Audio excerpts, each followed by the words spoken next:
This is the second video in a series focused on understanding the enemy. In the first video, we stepped through the life cycle of the mosquito, beginning with a pregnant female finding a blood meal, then laying her eggs, then the eggs going through metamorphosis to larva, then pupa, then emerging as an adult ready to mate. In this video, we're going to discuss the principles of mosquito control using knowledge about the life cycle as a basis. We'll start with identifying the stages in their life cycle where mosquitoes are vulnerable to control, and what measures can be taken at each stage. Then, we'll introduce a philosophy of control called integrated mosquito management, and discuss how a misting program can be consistent in that framework. So where are mosquitoes vulnerable to being controlled? Let's take a spin around the life cycle. Remember, depending on her species, our pregnant female is looking for nasty standing water, or places where there will eventually be some, so her babies can thrive. There is no higher leverage point and opportunity for control in the whole life cycle than making it difficult for her to find an attractive place to lay her eggs. Practically, this means taking steps to eliminate what are called conducive conditions. At a municipal or county level, this can mean constructing drainage where water tends to pool and grow stagnant, and keeping drains, ditches, and culverts clean of weeds and trash, and removing junk tires, and treating abandoned swimming pools. And at the local residential level, ensuring gutters are cleaned and removing containers that may collect water, even changing water in bird baths. The next best opportunity for control falls at the next stage of the life cycle, the larval stage, in a set of steps known as larviciding. In contrast to when they become adults and become transient, the larvae are confined to the water and they are relatively concentrated, so they are accessible. The larvae are vulnerable in a few ways. Since they have to breathe through a tube that pierces the surface film of stagnant water, it is possible to apply a thin film on top of the water that they can't penetrate, and they will suffocate. And since this is a feeding state, there are natural bacteria that can be applied that are poisonous to the larva. Mosquito dunks contain this bacteria, and you may find an occasional opportunity to leave a dunk in the bottom of a French drain that doesn't drain completely.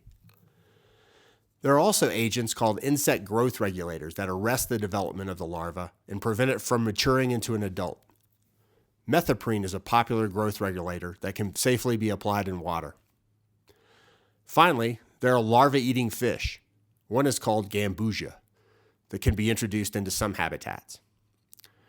Some of these tactics will also work while mosquitoes are in the non-feeding pupal stage.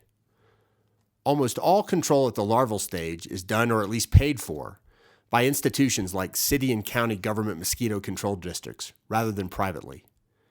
Based on its knowledge of the terrain and rain events, the staff predict mosquito hatches and take preemptive steps to avoid the expense and difficulty of confronting the challenge of controlling adult mosquitoes. Because when the pupa morphs into an adult, dries its wings, and flies away in search of a mate, the difficulty and expense of control increases by several magnitudes. While bats and dragonflies may consume a few adults, the effect can't even begin to make a real dent in a population. The only practical option is to contact the adult mosquitoes with what is called an adulticide. By far, the largest form of adulticiding is fogging from airplanes or trucks, and is typically done by city or county governments as a public health measure in response to activity by disease-carrying mosquitoes. The adulticides most used are malathion and permethrin. They are applied in a fog of very small droplets, from 5 to 15 microns in diameter, and rely on drift to move the droplets over a broad area. Adulticiding is also what MistAway systems do. As we discussed in the intro video, the systems generate a localized blanket of mist with a very large surface area that kills mosquitoes on contact. The ingredients in the adulticides used in the systems are either natural pyrethrins or synthetic permethrin, one of the same materials used in controlled district fogging. We'll go into depth on these materials in the video series about managing insecticide. In addition to misting for nuisance mosquitoes, barrier treatments are another form of private residential adulticiding. In recent years, adulticides with long-lived residual effects have been developed. These can be applied as a barrier treatment with a mist blower or backpack sprayer and are toxic to the mosquitoes that rest in landscaping that has been sprayed. The application is made in very large drops, actually wetting the foliage, and depending on the weather, can have a residual effect that lasts for as long as a few weeks. In addition to installing and servicing misting systems, some of our customers also sell a barrier treatment service to customers who may not be prospects for misting, or as one-time sprays, prior to an event like an outdoor wedding reception. Mosquito control professionals take all the measures we've just discussed and tie them together in a philosophy of control called integrated mosquito management.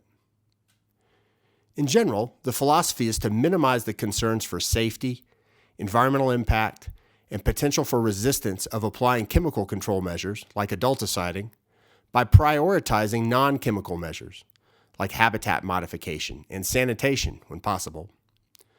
An important element of the philosophy is that all control measures should be based on surveillance, action thresholds, and monitoring, which means that relatively lower leverage chemical control measures should be taken only when the mosquito problem is bad enough to warrant them. As we step through the framework, you'll see that its priorities closely reflect the leverage points for control we discussed as we went through the life cycle. A continuing surveillance and monitoring program, identifying problem species and populations, forms the basis for taking any measure. The highest priority step in the process is to identify chronic breeding habitats and modify them so they are less attractive to pregnant females. A complementary next step, given the broad title of sanitation, is to continuously be on the lookout for situations where water can pool and grow stagnant and take steps to clean or remove them. But as we said at the outset, mosquitoes are very, very good at perpetuating the species. And no matter how much habitat modification or sanitation gets done, they can manage to find places to breed. And the problem is judged to be significant enough to require control by chemical measures. Larviciding offers the next highest leverage because relative to adults, the larvae and pupa are relatively concentrated and accessible, and you can kill a lot of them with smaller amounts of chemicals and less cost. But in many cases, that's still not enough, and adulticiding is required. Here the philosophy is to ensure that adulticides are applied in a way that manages risks of safety, environmental impact, and potential for resistance. So what can you do to ensure that your misting program is consistent with the principles of integrated mosquito management? First, monitor mosquito activity and refrain from misting if the mosquito pressure around the property is negligible. Second, when misting is warranted, make sure you comply strictly with the application instructions found on the label of the adulticide. Third, make sure the system is installed properly and maintained so that mist reaches the target area. And fourth, as you are surveying the property to design the misting system, take the opportunity to identify and eliminate conducive conditions.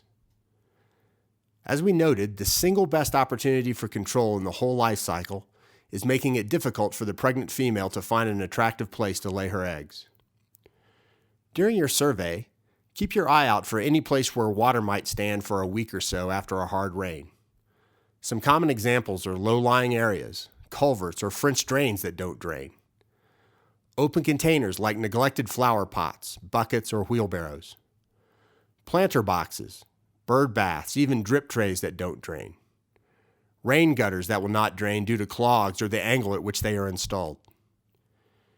You should also note conditions of neighboring properties and alert city or county authorities about badly untended lawns and abandoned swimming pools. Hopefully you'll never find anything this horrible in your survey, but if you do, take steps to get rid of it. And as you continue your recurring service to the system, keep vigilant about conducive conditions. MistAway systems are extremely effective, but they'll work even better if there's not a mosquito factory on the premises.